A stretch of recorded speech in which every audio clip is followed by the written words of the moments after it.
ये गांठ बांध ले साधक कि स्वप्न में भी कभी किसी को अपना न मान ले कि ये मेरा प्रिय है, नहीं तो वही तुम्हारे जीवन का घातक चिंतन वाला बन जाएगा, तुम्हारे चिंतन में बाधा पहुंचा देगा। ये माया पहले झुक के आती है, क्योंकि अगर सीधे युद्ध का चैलेंज दे के आवे तो साधक कभी परास्ती नहीं हो सकता, क्योंकि भगवत पार्षद है। साधक जब मारा गया तो दया में मारा गया। इन शब्दों को बहुत ध्यान से सुनना। ये सत्संग है भगवत प्राप्ति के लिए, चाहे गृहस्थ साधक हो या विरक्त साधक। कभी माया ऐसे चैलेंज करके नहीं आती संतों के पास, साधकों के पास, भक्तों के पास, क्योंकि जानती चैलेंज करने पर इनका स्वामी खड़ा हो जाएगा, और स्वामी साथ खड़े तो वो दासी है माया, सामने टिकेगी नहीं, भाग जाएगी। वो बड़ी चतुरता से आती, प्रवीणता से झुक के आती है और झुका के रौंद के जाती है। ये लिख लो कागज में, चाहे दिमाग में लिख लो। झुक के आती है और झुका के रौंद के रुला के फिर उन संतों का अनुभव निकलता है। स्वप्न में भी कभी किसी को अपना ना माने। यहां जीवन में ये बात लिख लेनी चाहिए। ये अनुभव की बात है। विक्षेप त्रिभुवन में कोई नहीं डाल सकता। विक्षेप वही डाल सकता है जिसको अपना माना है, बस। वो चाहे वस्तु हो, चाहे व्यक्ति हो, चाहे स्थान हो, जिसे अपना मान लोगे वही तुम्हारे भगवत चिंतन में बाधा खड़ी कर सकता है, अन्यथा किसी की ताकत ही नहीं है। और हम अपना कब किसको मानते हैं? जब कोई झुक के रो के आता है तो दया से द्रवित होकर के जे भी उसे स्वीकार करता है तो उसकी दया का दुरुपयोग करके रौंदते रौंदते उसे भगवत विमुख करने की पूरी चेष्टा की जाती है। ये माया है। इसलिए असंगोहम पुरुषः, जिसने ये ब्रह्म सूत्र अपने जीवन में धारण किया, ये हम बहुत चूक की बात बता रहे हैं। दया बिना साधु कसाई, दया करी तो आफत आई। जीवन में ये अनुभव की बात बता रहा हूं। जब कभी चूक हुई है तो दया के कारण हुई है, और जब कभी कोई विघ्न साधना में पड़ता है तो साधु की दया उसे फंसाती है। इसलिए वो दया जो हमारे प्रभु के चिंतन में बाधा पहुंचा दे, कभी नहीं। दया दूर से करनी चाहिए। उपदेश कर दे भगवान नाम वाणी लीला का और छोड़ दे। पर होता क्या है, ये समर्थों को उपदेश दिया जाता है। जिनको अपने बल से उठाकर भगवत प्राप्ति करानी होती है उनको उपदेश नहीं दिया जाता, उनको गोद में लेके चला जाता है। पर ऐसे गोद में लेकर चलने के लिए चाहे अपनी दुर्गति हो जाए पर उनकी दुर्गति ना होने पावे, ऐसा स्वभाव संतों का, तो उनको दुख भोगना पड़ता है। यद्यपि उनकी महानता है पर उनको दुख भोगना पड़ता है। ये संसार उनको रुलाता है, ये संसार उनको पीटता है, ये संसार उनको मारता है, संसार उनके शरीर को नष्ट कर देता है। कितने उदाहरण हैं। अगर साधक निर्विघ्न परमात्मानंद में स्थित होना है तो दया किस पे करनी है? किसी पे नहीं। क्यों? क्योंकि सब भगवान का स्वरूप है। हम खुद दया के पात्र हैं। सब हम पर दया करें, हाथ जोड़ के तृणादपि सुनिचेन तो निकल जाओगे। और अगर गुरु बने दया करके परम पद प्राप्ति कराने के लिए, तो उदारता है, ये उसका स्वभाव है। पर रो के यहां से जाना पड़ेगा, पिट के यहां से जाना पड़ेगा, और नाना प्रकार के प्रहार को सह के जाना पड़ेगा।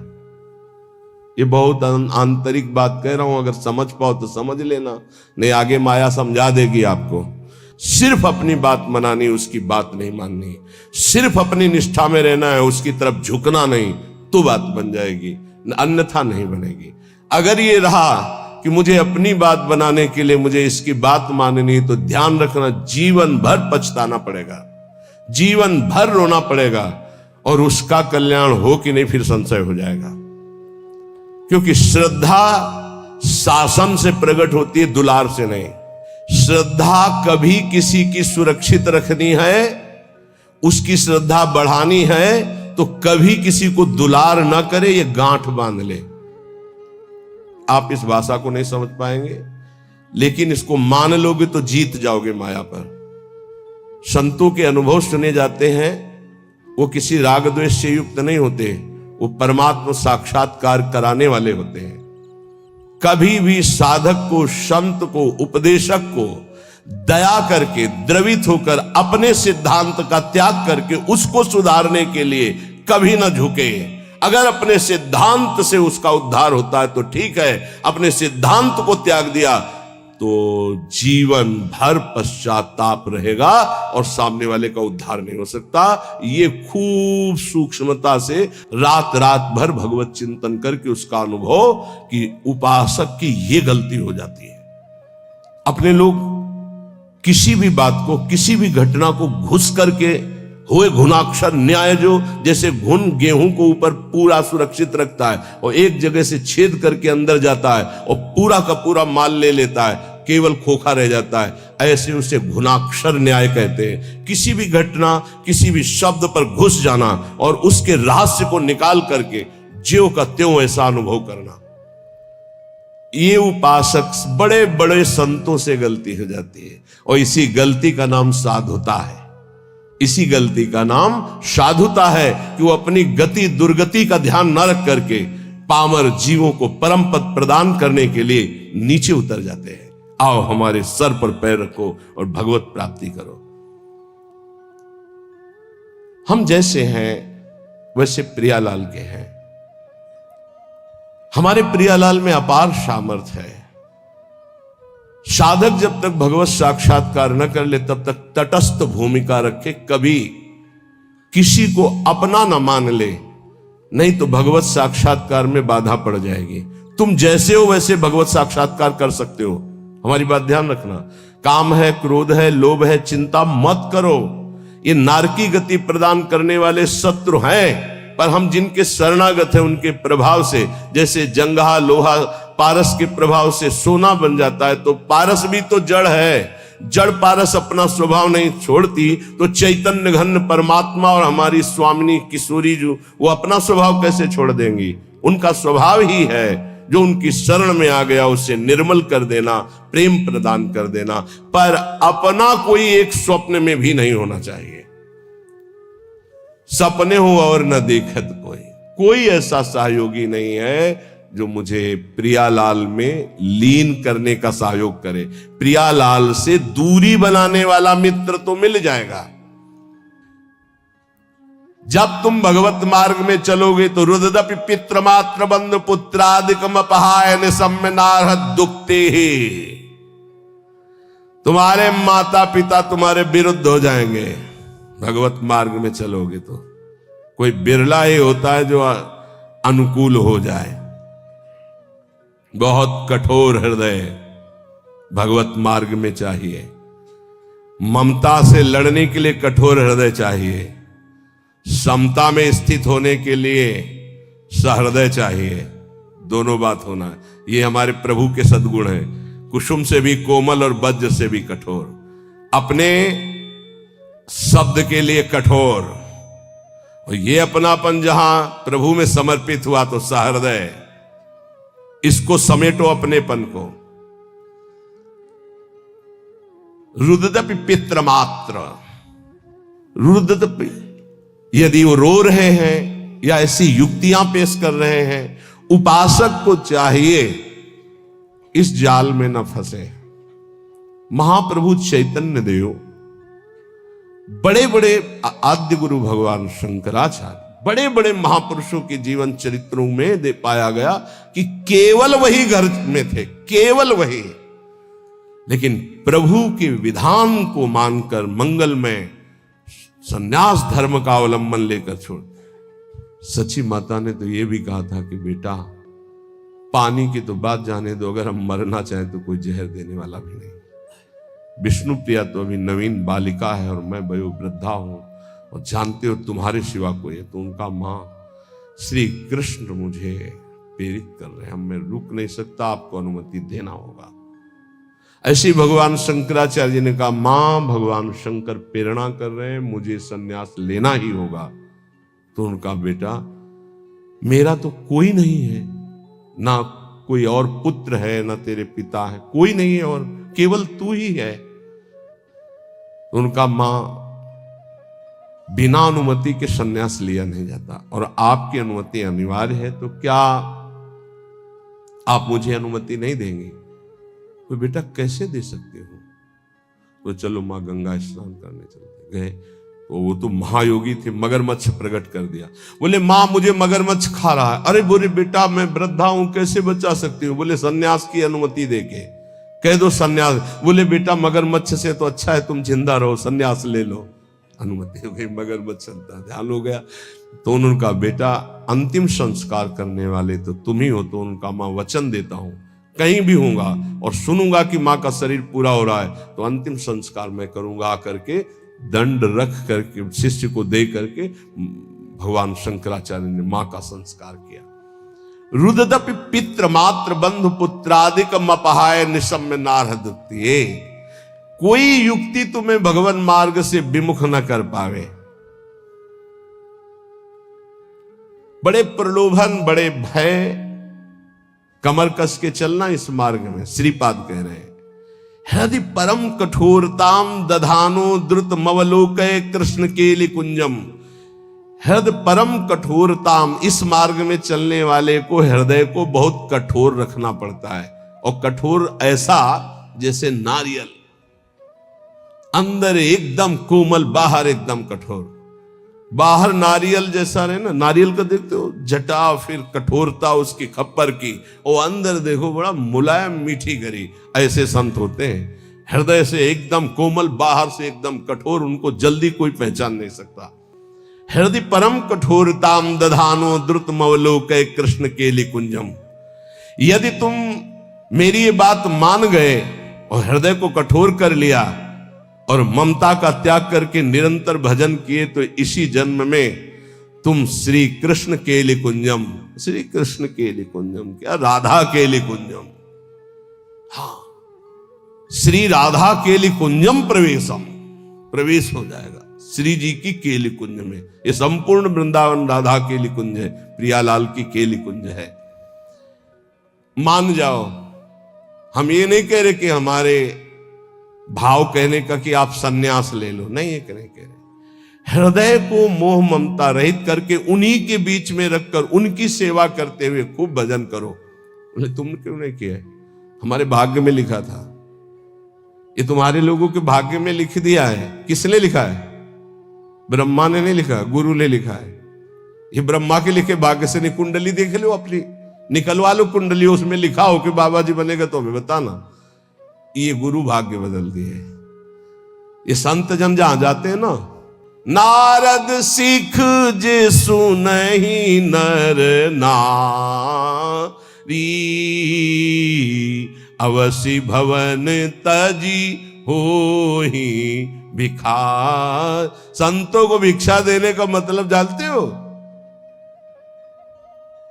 संचित कर्म, क्रियमाण कर्म सबका नाश और महाभागवत पदवी प्रदान कर देना। जहां संत जाते हैं, जहां संत जूठन गिरती है, जहां संत वचन होते हैं, वहां माया की दाल नहीं गलती। वहां परमात्मा प्राप्ति के लिए उस जूठन से एक न एक पौधा तैयार होता ही रहता है। जहां संतों का चरणामृत गिरा और संतों की जूठन गिरी, वहां एक नया बीज प्रकट होता है। कौन? सो कुल धन्य उमा सुन जगत पूज्य सुपनीत, श्री रघुवीर परायण जे जन उपज विनीत। नाम प्रसंग कहे तो उपदेश जाया, धर्म धन्य सो देश धन्य सो कुल जे जन्म भयो। धन्य सो तात धन्य सो माय, संतत सकल सुनो चितलाय, श्री हरिवंश प्रताप। ए जाना है श्री जी मिल गई तो अनंत जन्मों की बिगड़ी बन गई। जिसे भगवत प्राप्ति होनी होती है उसके लक्षण क्या होते हैं? श्री भगवान सिद्ध पुरुष के लक्षण और भगवत प्राप्ति जिसको होनी होती है उसके वो आदर्श लक्षण होते हैं। भगवान श्री कृष्णचंद्र जी गीता जी में कह रहे हैं कि हे अर्जुन, यदृच्छालाभ संतुष्टो, ये बहुत सुंदर श्लोक है, जीवन में उतारिएगा। यदृच्छालाभ संतुष्टो द्वंद्वातीतो विमत्सरः, समः सिद्धाव सिद्धौ च कृत्वापि न निबध्यते।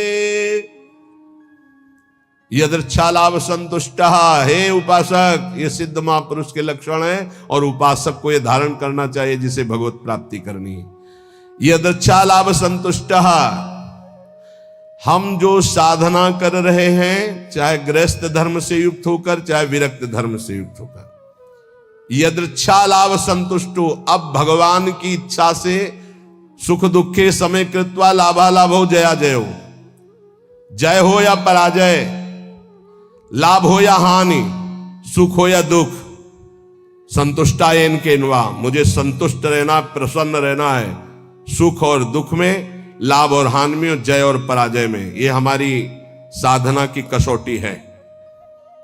साधना में पराजित हो गया और शांत है, यही तो साधुता है। यदृच्छा लाभ संतुष्टो, हम फल प्राप्ति का उद्देश्य रख करके अगर साधना करेंगे तो हम विक्षेप को प्राप्त हो जाएंगे। ध्यान देना, हमको समता पर ध्यान देना है, यह है साधना का फल, और इस पर ध्यान प्राय नहीं। समता का क्या मतलब? हार और जीत में समान, लाभ और हानि में समान, सुख और दुख में समान। ये भगवान के वचन है। सुख दुखे समय कृत्वा लाभा लाभो जया जय, चित्त विक्षेप में या आनंद में समान, परिस्थिति बिगड़ी हुई या सही समान, कोई साथ दे रहा है या नहीं समान, साधना का फल मिल रहा है या नहीं समान। अरे 20 साल हो गए अभी वही काम क्रोध लोभ, समान वृत्ति, विक्षेप नहीं, शांत। यदच्छा लाभ संतुष्टो द्वंद्वातीतो विमत्सरः, बहुत अमृतमय। हम साधना कर रहे हैं, अनुकूलता मिले या प्रतिकूलता, लाभ मिले या हानि, मान मिले या अपमान, स्तुति मिले या निंदा, विकार है या निर्विकार, पर हमारी स्थिति में फर्क नहीं पड़ेगा, हमारी निष्ठा पे फर्क नहीं पड़ेगा, हमारी श्रद्धा पे फर्क नहीं पड़ेगा। यदृच्छा लाभ संतुष्टो, पकड़ो पकड़ो इस बात को, अभी आनंदित रहोगे। हमें मतलब है नहीं अपने हृदय से, क्यों नहीं मतलब है? हमने दे दिया ना प्रभु को। बोले हमारा मन शांत नहीं, तो तुमने दिया क्या? यार किस तरह झूठे दानी हो। शरणागति तो यही से होती, तनुवांग मनोभिरमलई सोहम तयुआश्रिता, शरीर मन वाणी कर्म प्राण सब कुछ प्रभु को समर्पित, मैं सहित। अब हमारा क्या, ये तो हरि का है, प्रियाजू का है। फिर सुन लो, योगी सांगोपांग साधना करता है, साधना में कायरता नहीं है, लेकिन फल में अनुकूलता वे या प्रतिकूलता, लाभ मिले या हानि, मान मिले या अपमान, स्तुति हो या निंदा, जो कुछ भी हो उस समय अंतःकरण में सम रहना, यह साधना की उत्तम अवस्था है। असंतोष पैदा ना होने पावे। ये तो हुई विरक्त साधक या भगवत भक्त की।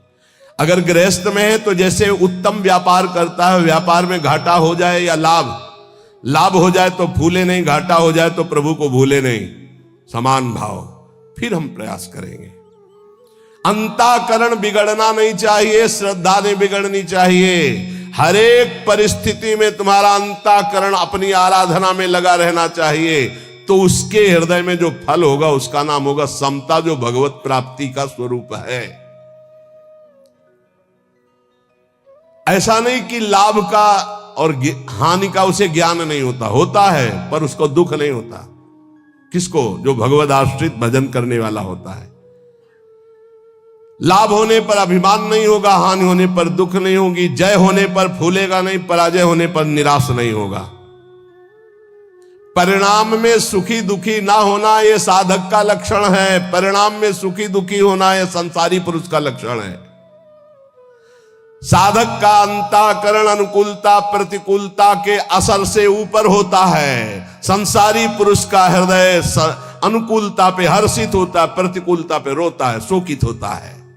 तुम संसारी पुरुष नहीं हो, घबराना नहीं, क्योंकि तुम साधक हो, भगवान के शरणागत हो, अंतःकरण में तुम्हारे ऊपर कोई प्रभाव नहीं पड़ना चाहिए अनुकूलता या प्रतिकूलता का। ये कब? जब पापाचरण नहीं होंगे तब। पापाचरण होंगे तो केवल बातें सुनोगे, इसका प्रभाव पड़ेगा।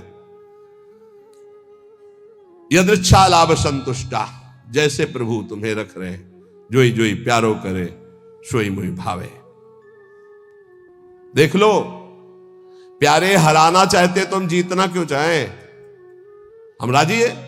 प्यारे दुख में रखना चाहते तो हम सुखी क्यों होना चाहें? हमें दुख वो सुख से भी बढ़कर है जो हमारे प्यारे हैं। बने तो रघुबरते बने, और बिगड़े तो भरपूर।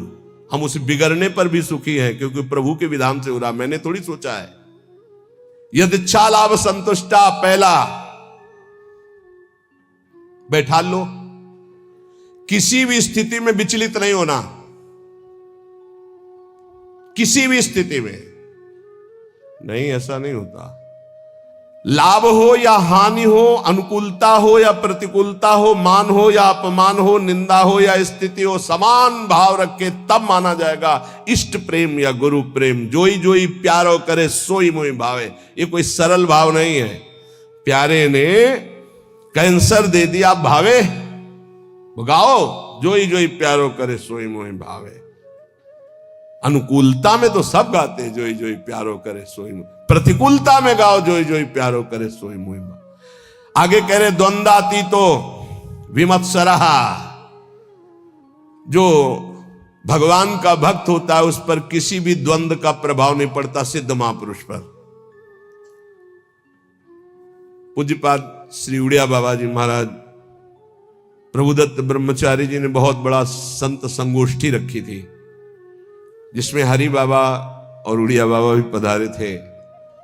तो उस समय एक सन्यासी महान जो भारत में यश प्राप्त किए हुए थे, उनके गुरुजन, सिद्ध महापुरुषों की स्वाभाविक यश कीर्ति होती रहती है, तो उससे जो भगवत तत्व के ज्ञान होना और भगवत तत्व का बोध होना, इसमें अंतर होता है। तो भगवत तत्व के ज्ञानी थे वो, पर भगवत तत्व बोध संपन्न महापुरुष तो उड़िया बाबा थे। उन्होंने बस समस्या इतनी थी कि हरि बाबा जब घंटा बजाते थे तो सबसे पहले ओ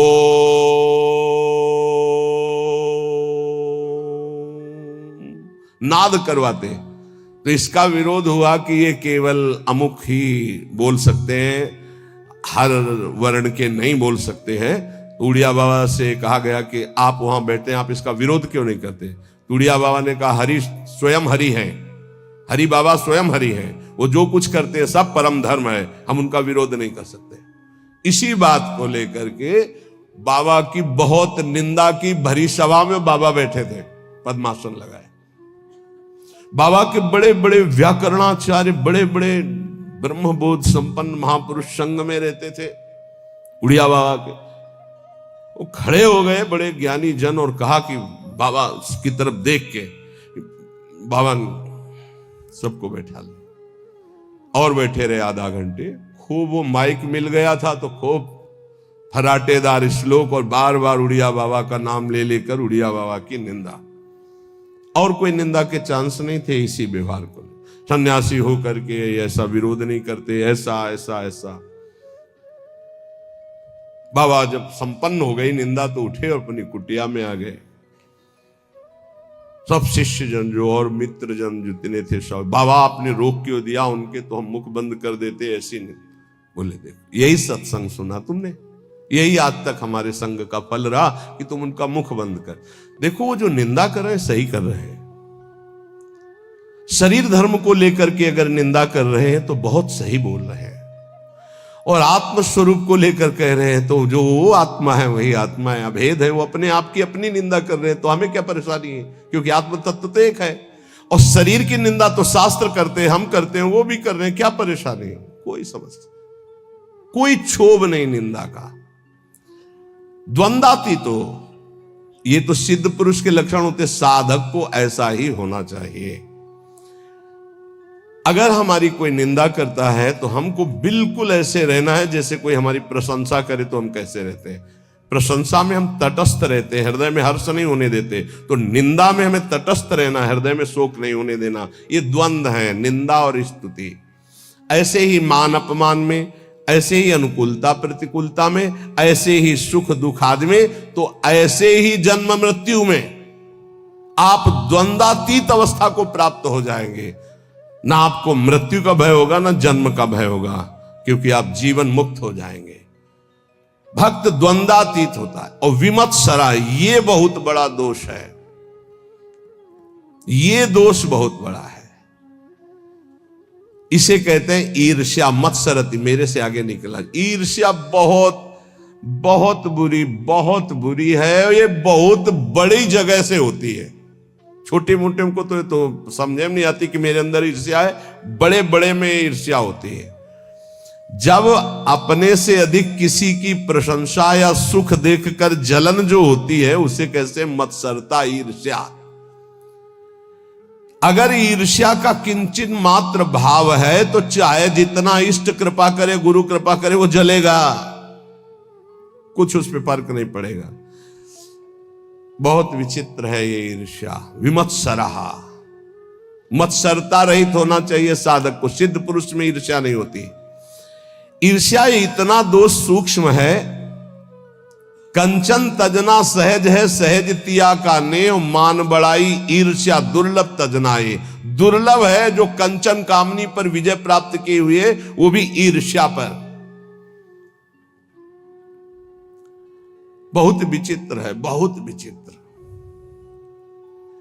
किसी की भी बड़ाई सुनकर उनकी निंदा करना शुरू कर देना, ये ईर्ष्या करवाती है। हाँ सब ठीक है भैया, ऐसे से निंदा कर देना, हृदय में उनके प्रति जलन होना। थोड़ी भी ईर्ष्या यदि हृदय में है तो भगवत प्राप्ति या भगवत प्रेम नहीं होने देगी। इसको मिटा दो। जिसके प्रति ईर्ष्या, उसके चरण वंदना करो, उसको हाथ जोड़ो, उसको और प्यार करो, जिससे ईर्ष्या तुम्हारे हृदय में उसके प्रति ना होने पावे। ये अपनी कोशिश से होगा, दूसरे की कृपा से नहीं। आप ये मत समझे इसमें। ये ईर्ष्या सबसे बड़ा सूक्ष्म दोष है, और ये बड़े बड़े साधकों और संतों में भी जागृत हो जाए यदि सावधान न रहे तो। ये बहुत बड़ा दोष। इसीलिए लिखा कंचन तजना सहज है, सहज तिया का ने, मान बड़ाई ईर्ष्या दुर्लभ तजनाए। ईर्ष्या से बहुत बड़ी हानि हो जाती है, बहुत बड़ा अपराध बन जाता है। इसमें निंदा आदि दोष, बहुत गलती हो जाती है, बहुत बड़ी गलती हो। इष्ट छूट जाएंगे, गुरु छूट जाएंगे, ईर्ष्या नहीं छूटेगी। मतलब बहुत ही ये सूक्ष्म विषय ईर्ष्या। मत्सरत, मेरे से आगे निकला जा रहा है। ये ईर्ष्या बहुत मत्सर, विमत्सरहा, भक्त विमत्सर होता है। चाहे जितना आपस में प्रेम हो, ईर्ष्या जागृत हो जाए तो एकता, मित्रता, भाव, श्रद्धा सब नष्ट कर देगी। चाहे जितना प्रेम, ईर्ष्या जागृत हो जाए तो बहुत दूरी बना देती ईर्ष्या। वैर और भिन्नता ये पैदा करना इसका काम है। भिन्नता, दूरी बना देना और दुश्मनी पैदा कर देना, ये ईर्ष्या का काम है। साधक इस दोष से बचे। बड़ा भयानक दोष है ईर्ष्या। ये बहुत जल्दी हो जाता है। छोटों में तो कम होता है, बड़ों में ज्यादा होता है। छोटों में छोटे स्तर से होता है, एक दो व्यक्ति। ईर्ष्या बड़ों में बहुत जोर की होती है। सुना है हमने, शब्द सुने हैं, तो उससे लगा कि ये ईर्ष्या बहुत जोर की होती। किसी की भी बड़ाई हो, फौरन निंदा। ये हमने सुना है, फौरन निंदा शुरू। हाँ ये तो ठीक है, पर लगा के उड़ गए, निंदा शुरू कर दी। ईर्ष्या बहुत विचित्र है। अपने में गुणाभिमान और दूसरे में दोष दर्शन, ये ईर्ष्या करा देती है। और सारी तपस्या भजन सब खो देता है ईर्ष्यालु। कुछ नहीं रह जाता ईर्ष्यालु के हृदय में। इसलिए भगवान कह रहे हैं विमत्सरा। सिद्ध पुरुष में तो होती नहीं है, और साधक में इसे मिटानी होती। स्वयं से मिटेगी, ये बात ध्यान रखना। लाख उपाय करके देख लिया, नहीं गई। स्वयं से मिटना है। स्वयं जब तक नहीं मिटाना चाहोगे, ईर्ष्या नहीं मिटेगी। ईर्ष्या जिधर झुक जाए उधर द्वेष पैदा कर दे, लड़ाई झगड़ा पैदा कर दे और नाश शुरू कर देती ईर्ष्या। बहुत बहुत विचित्र, बहुत गुरु की बढ़ोतरी देखकर शिष्य को ईर्ष्या हो सकती है। ईर्ष्या शिष्य को हो सकती, सूली पे चढ़वा दिया, जहर खवा दिया, मारने का संयोग बना दिया। बहुत से ऐसे उदाहरण पाए गए।